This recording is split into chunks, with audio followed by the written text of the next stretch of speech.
शहर के बीचों बीच बादशाह की बिरयानी की बहुत बड़ी दुकान थी। उसे अपने स्वाद और दौलत पर बहुत घमंड था। ठीक उसके सामने एक बूढ़ा काका अपनी टूटी हुई ठेली पर दाल चावल बेचता था। ये लाइन सीधी करो, जिसके पास गांधी जी हैं वही आगे आए। चिल्लर वाले खुशबू सूंघे और चलते बने। भाई एक प्लेट जल्दी लगा दो, बहुत भूख लगी है। अरे सबर कर, हम यहाँ शाही खाना बेचते हैं, सामने वाले बुढ़े की तरह उबला पानी नहीं। क्यों बे बुढ़े, आज बोनी हुई या नहीं? मालिक आप बड़े लोग हैं, बड़ा व्यापार है आपका। मैं तो बस गरीब आदमी हूँ। सबकी अपनी अपनी किस्मत और अपनी अपनी भूख होती है मालिक। जिसका पेट आपकी बिरयानी से नहीं भरता वो मेरी दाल रोटी से काम चला लेता है। मुझे यहीं कोने में पड़ा रहने दीजिए। बेटा, अल्लाह के नाम पर कुछ खिला दे। 2 दिन से भूखा हूँ, आते सुख कर कांटा हो गई हैं। तेरे पास तो खाने का पहाड़ लगा है, बस 2 मुट्ठी बिरयानी दे दे। तेरी बहुत बरकत होगी बेटा, बहुत दुआ मिलेगी तुझे। छी छी छी, अरे हटाओ इसे। अबे ओ फकीर, तुझे दिखाई नहीं देता यहाँ वीआईपी लोग खाना खाते हैं? तेरी इन फटे पुराने चीथड़ों से जो बदबू आ रही है ना, उससे मेरे ग्राहकों को उल्टी आ जाएगी। दुआ नहीं चाहिए तेरी, मेरे पास नोटों की गड्डियां हैं। चल निकल यहां से, वरना अभी गरम तेल के छींटे मारूंगा। मत कर इतना गुमान अपनी दौलत पर बादशाह। भूख की कोई जात नहीं होती और वक्त का कोई भरोसा नहीं होता। आज तो एक भूखे को अपने दरवाजे से धक्के मार रहा है। याद रख, कल कुदरत तुझे दाने दाने को मोहताज कर देगी। पेट भरने वाला वही ऊपर वाला है, तू नहीं। अरे वाह, अब ये भिखारी मुझे ज्ञान देगा। छोटू, खड़ा क्या है बे? उठा डंडा और भगा इस पागल को। मेरी दुकान के सामने मनहूसियत फैला रहा है। अरे बाबा संभाल कर, गिरते गिरते बचे आप। इन अमीरों की बातों का बुरा मत मानिए बाबा, इनका दिल इनकी तिजोरी में बंद होता है। आइए यहाँ छाया में बैठिए।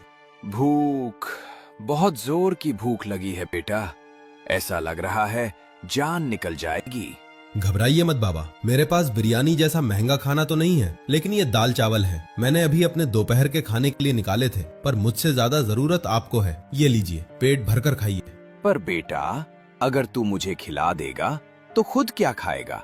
तू भी तो कमजोर लग रहा है। कोई बात नहीं बाबा, मैं तो पानी पीकर सो जाऊंगा, पर अतिथि को भूखा नहीं देख सकता। आप खाइए। तेरा दिल तेरी गरीबी से बहुत बड़ा है बेटा। आज तूने अपना निवाला मुझे दिया है।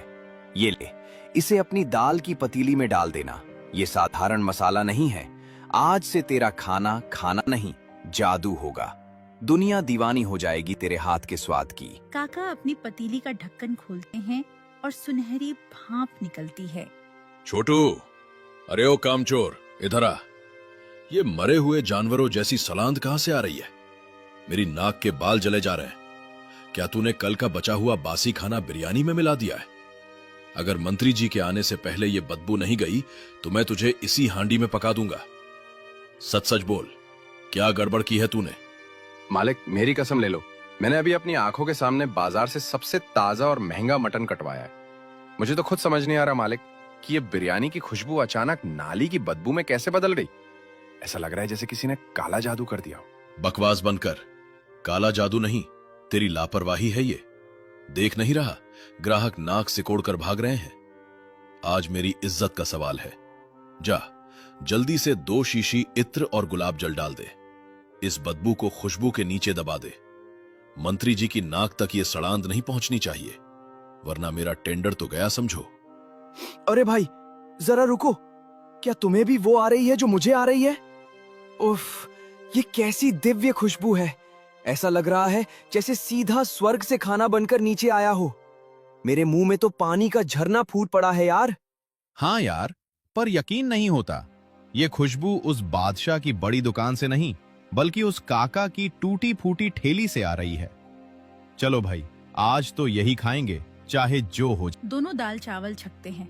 अरे बाप रे, समीर, ये क्या है भाई? ये दाल नहीं है यार, ये तो अमृत है, अमृत। उफ, ऐसा स्वाद।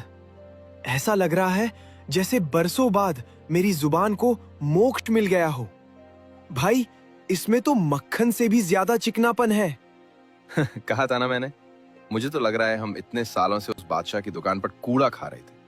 असली खजाना तो यहाँ फुटपाथ पर है।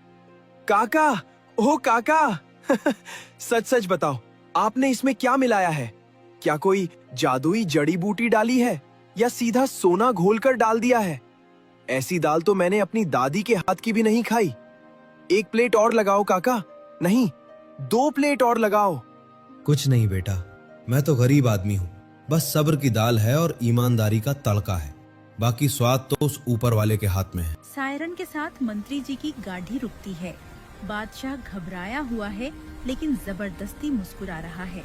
वाह बादशाह, दुकान तो महक रही है। सुना है तुम्हारे हाथ में जादू है। अगर स्वाद पसंद आया तो 50 लाख का टेंडर तुम्हारा। पर याद रखना, हमें सिर्फ स्वाद चाहिए, तुम्हारी चिकनी चुपड़ी बातें नहीं। अरे मंत्री जी, आप पधारे, मेरी दुकान तो पवित्र हो गई। 50 लाख?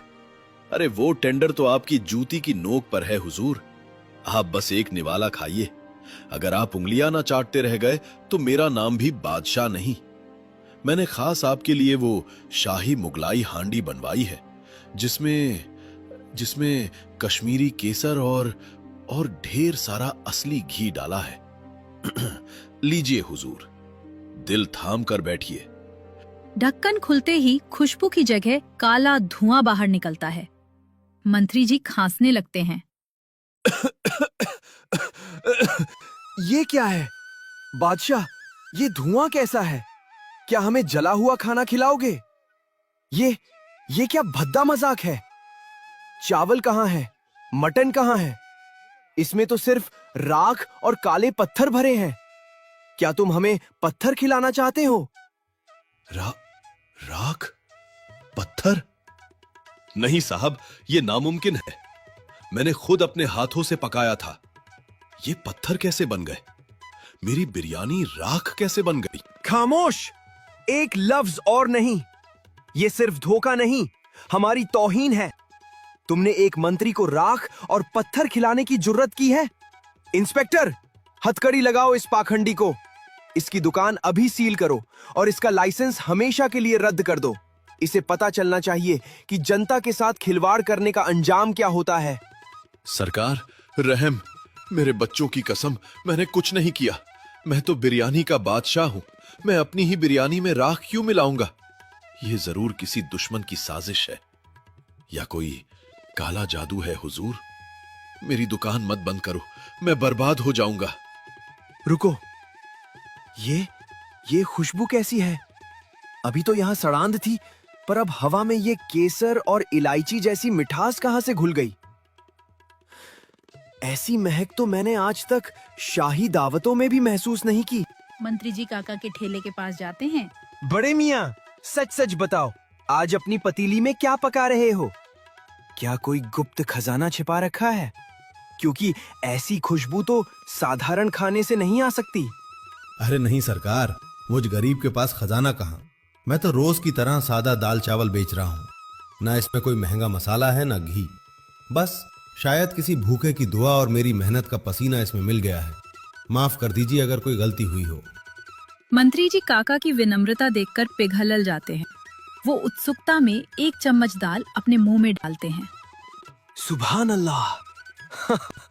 अद्भुत, अविश्वसनीय। ऐसा स्वाद! ऐसा लग रहा है जैसे बरसों बाद मेरी माँ के हाथ का निवाला खाया हो।